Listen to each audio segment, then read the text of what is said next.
Quel est le véritable secret d'une stratégie boursière gagnante? Dans cet article, je vous propose de voir pourquoi la véritable source de rendements élevés en bourse ne se trouve peut-être pas là où vous le pensez. Le secret incontournable d'une stratégie boursière gagnante. Une des erreurs les plus communes que je constate chez les débutants en bourse, et dont j'ai moi-même été victime à mes débuts, c'est de rechercher une stratégie boursière gagnante qui va délivrer des rendements très supérieurs à la moyenne, facilement, et à moindre risque. Quand vous vous embarquez dans ce genre de voyage, vous pouvez tomber sur un grand nombre de choses contradictoires. 1. Les investisseurs « value » de l'école Buffett diront qu'il faut acheter des actions peu chères. 2. Les investisseurs « croissance » diront que plus que le prix payé, c'est la croissance de la société qui compte. 3. Les investisseurs de rendement diront qu'il faut acheter des actions à fort dividende. 4. Les traders diront qu'il faut surfer les dernières tendances chaudes du moment. Et plus ou moins tout le monde tapera sur les approches des autres, en disant qu'elles ne fonctionnent pas. Partie 1. L'ère de l'information, tout le monde connaît votre stratégie. Il y a bien des années, les styles d'investissement de Graham et Buffett étaient révolutionnaires. Nous n'avions pas Internet, l'information voyageait lentement, tout le monde n'avait pas les moyens, ou les compétences nécessaires, pour accéder à de l'information financière de qualité. Puis les succès respectifs de Buffett et Graham aidant, des livres ont été écrits, des papiers de recherche ont été rédigés, et de plus en plus de gérants se sont prétendus investisseurs dans la valeur. Pourtant relativement peu ont rencontré les succès explosifs de Buffett ou Graham. Durant les années 1980, un petit groupe de traders surnommé à Wall Street, les Tortues, a dégagé des rendements très supérieurs au marché avec un système de trading simple, qui a popularisé les bases des systèmes dits de suivi de tendance, tels que nous les connaissons aujourd'hui. Puis leur approche s'est popularisée. Des livres ont été écrits, des papiers ont été publiés. Et peu à peu, le système original d'investissement des Tortues a cessé de fonctionner. Et le cycle se répète, encore et encore. Une minorité d'investisseurs talentueux ont une approche originale. Puis celle-ci se popularise, et les choses deviennent beaucoup plus difficiles pour tout le monde. Un parallèle avec le monde du sport. En 1968, Richard Fosbury a révolutionné le monde de l'athlétisme en popularisant une nouvelle technique de saut en hauteur. Avant lui, il était de coutume de sauter face à la barre. Fosbury a cependant réalisé qu'il obtenait de meilleures performances en sautant dos à la barre. D'abord tournées en ridicule, les performances supérieures générées par la technique de saut de Fosbury ont fini par parler d'elles-mêmes. L'approche traditionnelle et la sienne ont coexisté pendant un moment. Et aujourd'hui, tout le monde saute en Fosbury, car il est admis que cette technique de saut est supérieure aux autres. Où est-ce que je veux en venir avec cette anecdote? Dans un contexte où le niveau d'information est faible et circule mal, c'est vrai dans tous les jeux, ou sports compétitifs. Vous pouvez gagner un avantage important en découvrant une stratégie technique qui n'est utilisée par personne.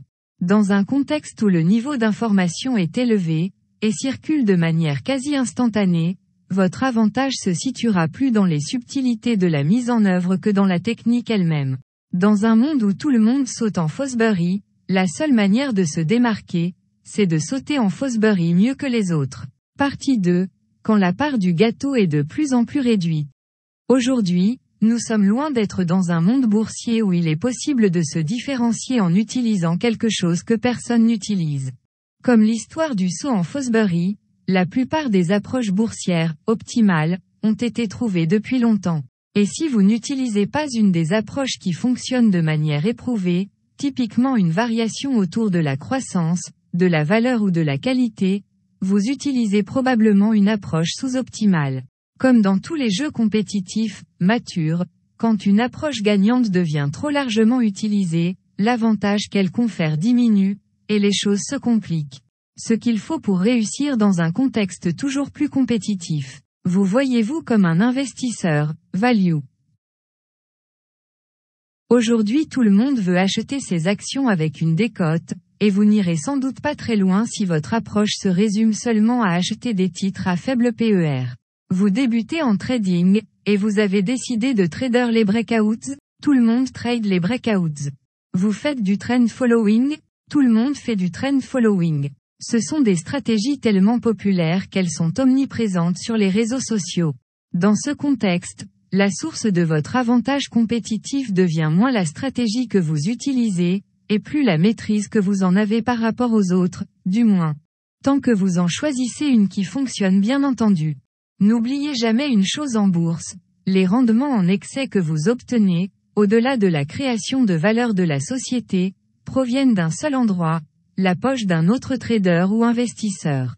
Partant de ce constat, vous devez toujours partir du principe qu'il y a bien plus derrière chaque approche que simplement « trader les breakouts » ou « acheter des actions peu chères ». Ce genre d'analyse, de surface, a peu de chances de vous faire gagner quoi que ce soit. Partie 3, le « véritable » secret des traders, investisseurs gagnants. J'ai eu la chance de travailler avec une petite minorité de gens qui avaient des résultats boursiers exceptionnels.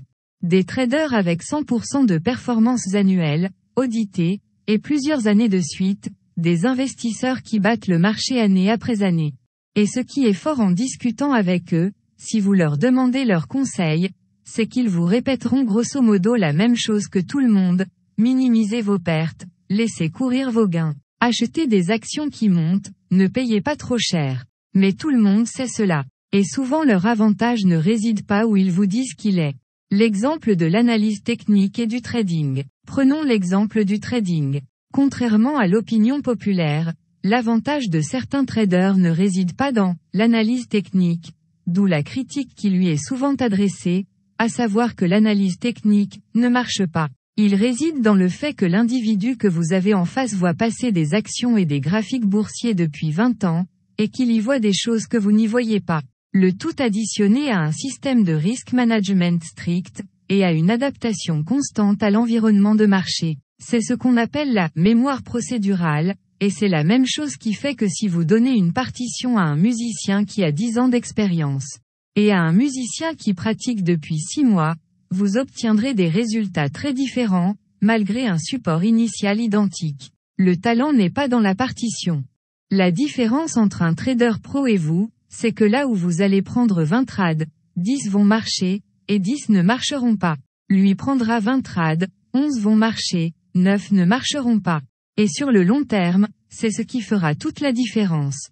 Le vrai talent des investisseurs, value, gagnant.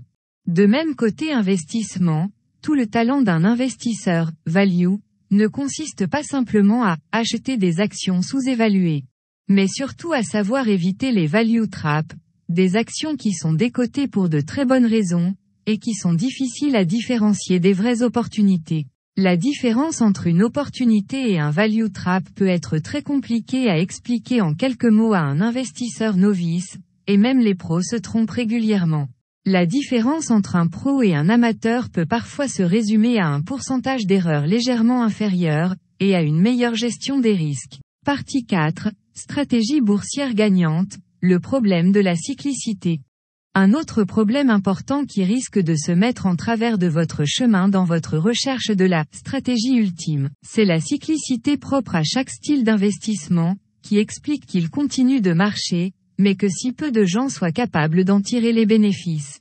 Si vous vous promenez sur les réseaux sociaux, vous vous êtes sûrement accroché, au moins une fois avec un autre investisseur qui vous a dit que votre style d'investissement ne fonctionnait pas, ou vous le sien.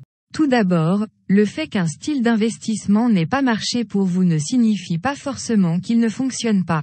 Cela signifie qu'il n'est peut-être pas compatible avec votre personnalité, que vous n'avez peut-être pas poussé vos recherches personnelles assez loin, ou que les circonstances générales lui sont tout simplement défavorables. Il n'existe aucune stratégie qui marche 100% du temps en bourse, ni qui soit émotionnellement facile à appliquer. Passons ici en revue les performances de quelques styles populaires pour vous donner des exemples concrets. La solution au problème. Il y a encore de la place en bourse pour le talent, l'intelligence, et la discipline, mais les choses sont très certainement plus difficiles qu'il y a quelques années. Voici quelques points qui pourront sans doute vous aider dans cet environnement.